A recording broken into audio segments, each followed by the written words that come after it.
और आपका आज स्वागत है। लास्ट एपिसोड तक हम लोगों ने देखा था कि द्रौपदी काफी ज्यादा गुस्से में भी थी, लेकिन एंड तक आते आते उन्होंने खुश हो गई थी, सुभद्रा को एक्सेप्ट कर लिया था। तो अब देखते हैं आगे क्या होता है। तो चलिए देख लेते हैं ये वीडियो। सुभद्रा के आ जाने से इंद्रप्रस्थ के चंद्रवंशी राजघराने की जीवन रेखा सुरक्षित हो चुकी है। तो अब नागवंशियों और असुर जातियों की समस्या रह गई है। अग्निदेव की सहायता से वो समस्या भी समाप्त हो गई और अग्निदेव ने प्रसन्न होकर वरुण से प्रार्थना की कि वे अर्जुन को पुरस्कृत करें, और उनकी प्रार्थना सुनकर वरुण देव ने अर्जुन को गांडीव धनुष, अक्षय तुणीर, वानर चिन्ह युक्त ध्वज और दिव्य रथ प्रदान किया, और अग्नि की सहायता और श्री कृष्ण के आशीर्वाद से खांडव प्रस्थ साफ हो गया। दानवों के शिल्पी मय ने बहुत घायल अवस्था में आत्मसमर्पण किया और अर्जुन ने उसे जीवन दान दिया, और श्री कृष्ण की आज्ञानुसार उसने पांडवों के लिए ऐसा सभा भवन बनाया कि जिसका जवाब त्रिलोक में नहीं था। पर मैं दानव ने इसी पर बस न की, वो बिंदु सरोवर से अर्जुन के लिए दानवराज वृषपर्वा का देवदत्त नामक शंख और भीम के लिए उसकी महाप्रतापी गदा भी लाया, और पांडव राजसूय यज्ञ का सपना देखने लगे।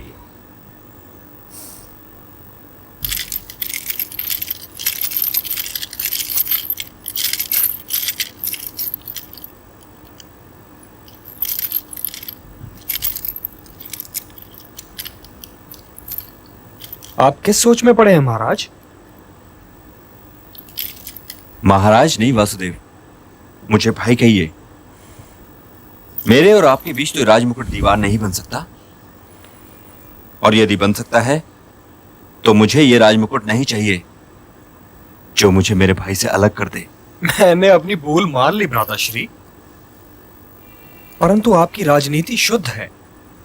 आपके भाई आपसे कभी अलग नहीं होंगे। आप तो बताइए किस सोच में पड़े थे? मैं ये सोच रहा था कि नारद जी तो पिताश्री का ये आदेश सुना गए हैं कि मुझे राजसूय यज्ञ करना चाहिए,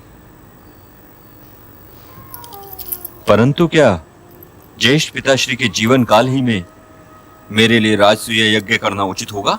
उचित क्यों नहीं होगा? आप स्वयं तो अलग नहीं हुए हैं, आपको तो अलग किया गया है। स्वयं महाराज धृतराष्ट्र ने आपका राज्याभिषेक भी करवाया था। आप हस्तिनापुर के अधीन नहीं हैं। इंद्रप्रस्थ एक अलग और स्वतंत्र राज्य है, और उसके राजा को राजसूय यज्ञ करने का अधिकार है। आपके राज्य में प्रजा सुखी है। इंद्र की कृपा से वर्षा अच्छी होती है। कोठार अनाज से भरे हुए हैं।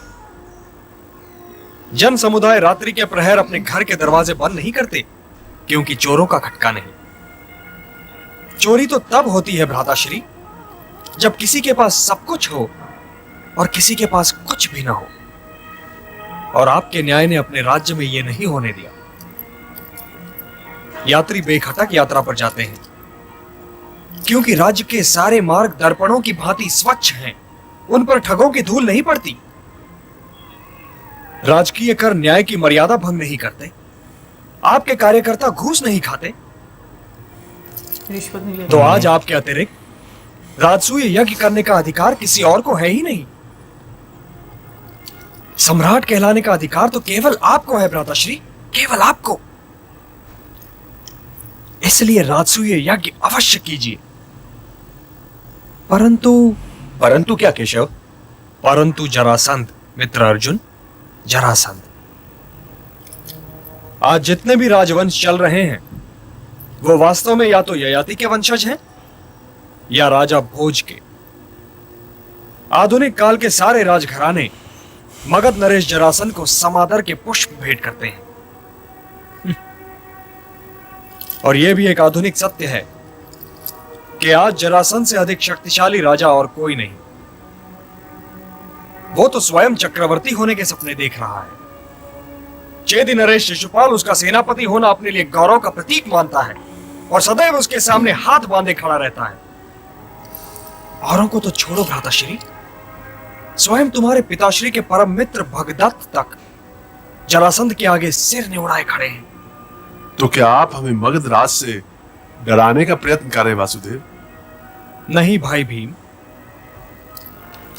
मैं तुम्हें केवल वास्तविकताएं बताने का प्रयत्न कर रहा हूं कि अपने मामा श्री पुरुजित के अतिरिक्त आज तुम किसी पर संपूर्ण विश्वास नहीं कर सकते। अर्थात तुम्हारे राजसूय यज्ञ के मार्ग में केवल एक रुकावट है, जरासंध।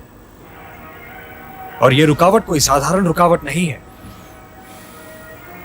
जरासंध को अपनी डगर से हटाए बिना महाराज युधिष्ठिर राजसूय यज्ञ कर ही नहीं सकते। वो 100 राजाओं की बलि चढ़ाकर शक्ति प्राप्त करने की सोच रहा है कि अजेय हो जाए।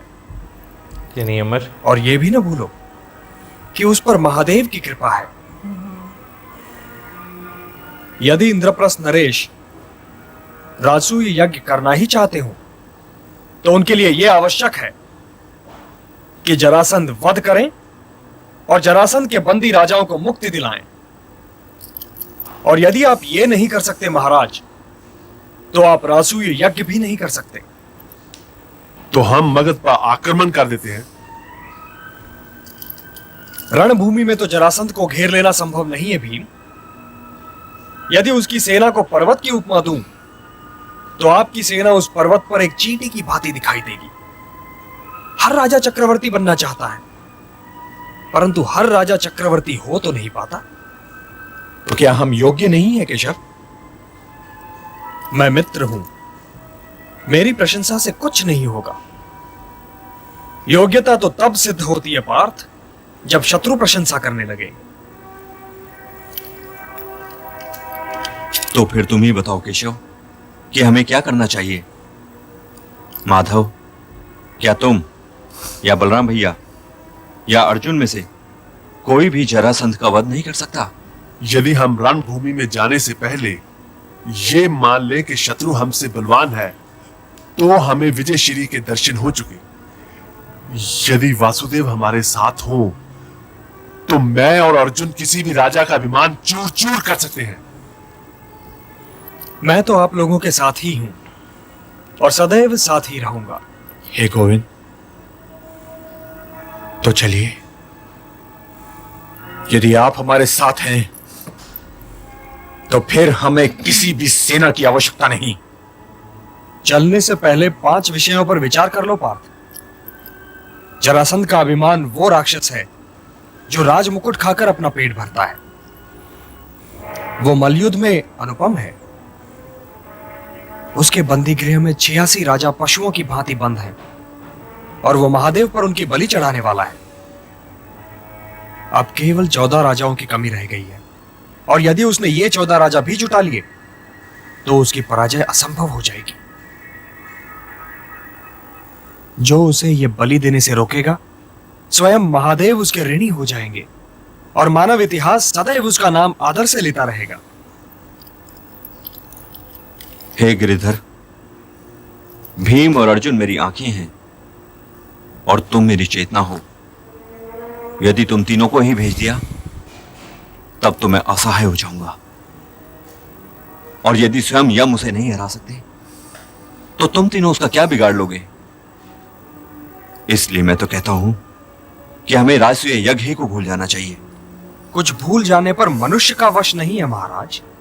और भ्राताश्री, यदि हम राजसूय के विषय में सोचकर चुप रह जाएं, तो मानव इतिहास यही कहता रहेगा कि चक्रवर्ती महाराज पांडु के वंश में 5 कायरों ने जन्म लिया था।